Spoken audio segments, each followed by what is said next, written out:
All right, what up? This is take two. I'm Justin. This is Brother Wesley. Today, we're gonna make this short little video clip here, just as a little recap of our recent experience traveling out to D.C. Our experience at the National Action Network's commitment, Get Your Knee Off Our Necks March and Rally. You want to start us off, kind of just with some of the basics? Yeah, so here's a bit of our recap. First and foremost, we give a shout out to Justice Frontline Aid, JFA, and the organizer of that, Deshaun Sanchez, for offering multiple itineraries and allowing this opportunity for us to travel, and also paid for the Airbnb. So shout out to them. Which was beautiful. The Airbnb was fire. Yeah. So we also, it was with Justin and I, as well as two other, Uriah and Yan Yan. They're not here with us today, but we all rode together as a group. It's very nice. It was really fun. It was one of the best things to me was experiencing like one another on the travel and getting to know everybody that we traveled with, besides just like who was in our car, but also who traveled in the big passenger van that JFA brought with. It was really cool getting to meet a variety of different types of people and variety of perspectives. That was one of the most valuable things to me that I got out of traveling to DC. Yeah. Some of these pictures. Oh, my bad. Oh, you good? I was gonna say, so this Airbnb, it was a renovated barn with a vineyard, and it's used commonly for weddings and ceremonies as well. So it's kind of has that romantic type like cafe style to it.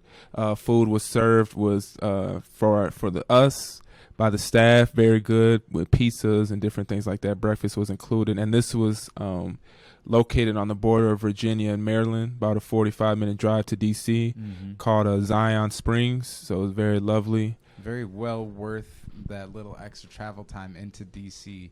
This place was absolutely beautiful, as you can see from the pictures that we just went through. So shout out Deshaun and Justice Frontline Aid organizing for us to be able to stay in such a beautiful spot. So let's get into what we traveled out there for. So what we traveled out there for, like I said, was the commitment, Get Your Knee Off Our Necks March and Rally, organized by Al Sharpton and the National Action Network. It was a pretty cool experience. I guess you can take it away. I'll get us to some some photos from that. Yeah, so this the march, or assembly and speaking, actually took place at Lincoln Memorial. And we were marching from Lincoln Memorial to the Martin Luther King Monument, which is about a mile and a half distance away. And getting there, we all had to stand in like this very, very long wrapped around line for just temperature checks because of the COVID. COVID pre-screenings, temperature screenings. Yeah, so you had to wear like a little green wristband and things like that to get checked in and stuff. I got lucky. I should have had my media pass. Yeah, you had your media pass in. So I had filled out just like an independent media form before going, so I was just up like documenting how big the line was, and they were like, "Hey, brother man, come on up. Your media, right?" Yup, showed my pass. They let me right on through. So I got lucky not to have to sit and wait in that line, which was pretty cool. Shoot, I got to get one of those too. When so this march and rally was organized during the peak of the uprising here at home for us in Minneapolis. I think it was in direct response to the George Floyd murder. And so not only in direct response to that, but it was organized to commemorate the 57th anniversary of the OG March on Washington, Martin Luther King Jr., and that is the same day that Martin Luther King Jr. delivered his "I Have a Dream" speech. So the 57th anniversary of that date specifically. There was a variety of speakers besides the march. The biggest part of our experience was the rally, because that's where we spent the most time.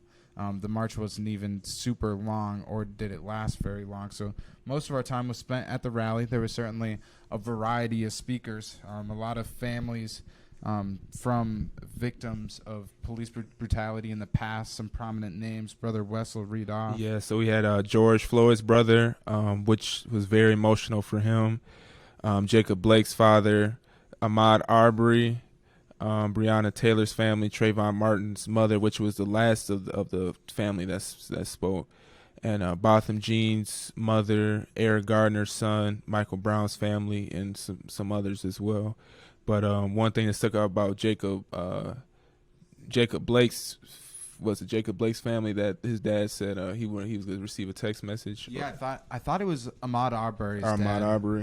But one thing, to me that like notably stood out and was one of the things that made me really experience some emotion today, besides the setting itself and the overwhelming amount of people that were there, but was Ahmaud Arbery's father when he was speaking about, usually my son calls me every single day. And now that he doesn't call me, sometimes I just catch myself thinking, like, he just forgot to call me. And, we know quite obviously that is not the case. Unfortunately, Ahmaud Arbery is not with us anymore. So that was just to me specifically awfully touching and sad. Yeah, it was. A lot of people were really touched by that. And also to note the size of the crowd, like we can see on this picture right here. Yep.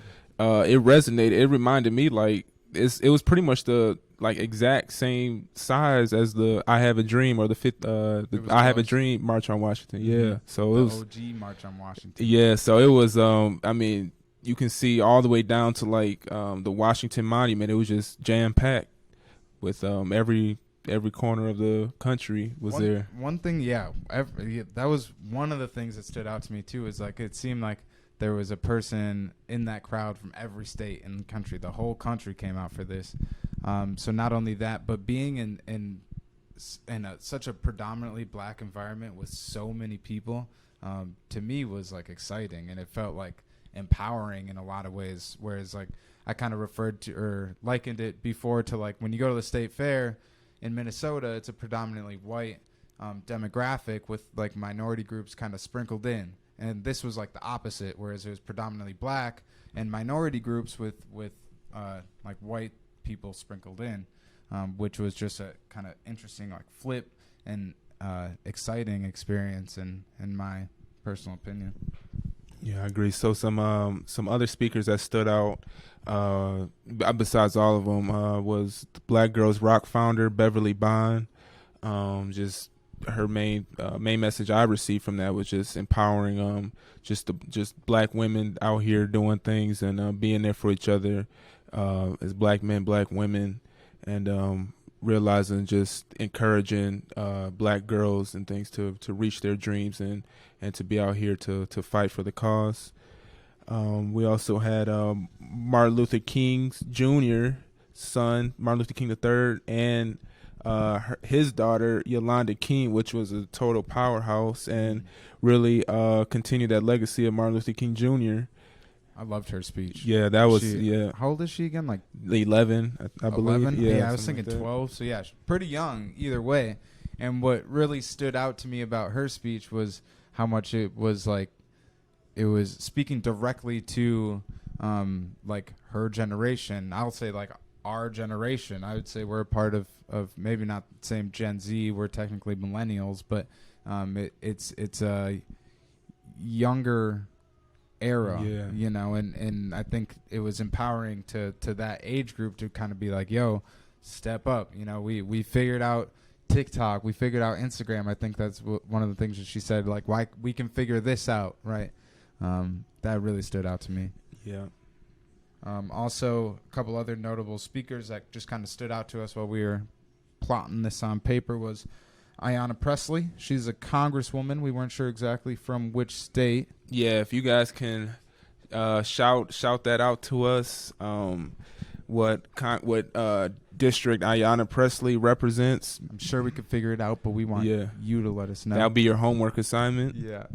And Frank Nitti, who walked all the way from Milwaukee.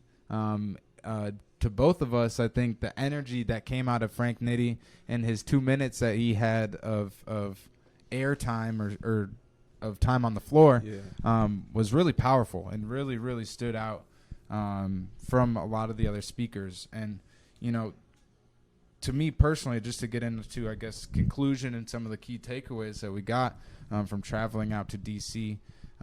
Was in part, I was almost so like disappointed in a sense as to it felt like this event was still centralized around like the establishment, the political establishment, and it felt like it sort of had missed the heart of the movement in a few ways, being that the structures that we relied on to keep us safe and provide like medical aid and just those types of things while we are gathered here at this event were the same structures that a lot of communities that we're standing up for can't rely on. So to me, a lot of the energy around this movement is decentralized from that establishment and that political establishment and that centralized system that we've identified as broken for a lot of people. So in part that was a little bit disappointing, but overall it was a really powerful and amazing experience. Yeah, same. I still would go there 10 times out of 10 again to repeat it. Very historic as well, and something to remember and share. But yeah, I agree with Justin on that too, and I felt like it kind of decimated once we began marching to Martin Luther King Memorial.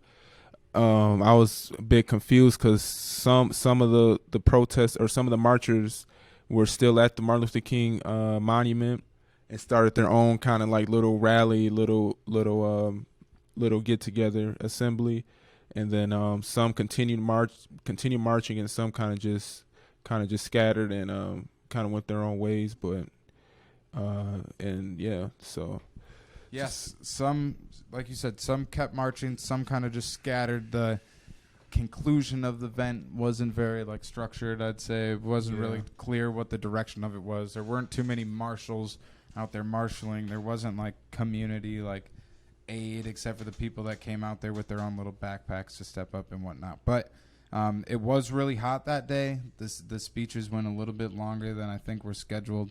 So that was one thing that we had thought about, maybe played into the march being as short as it was. But I think overall, like we said, super powerful, positive experience. If I were to pick one word to describe it, I'd simply just call it priceless. Yeah. What about you?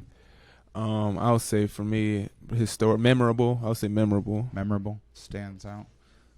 But yeah, that's our short little recap. That was kind of fun. We should do more shit like that. Yeah. Or more things. Yeah, I'll be down. I'm trying to swear less. All right. And now it'll be fading out.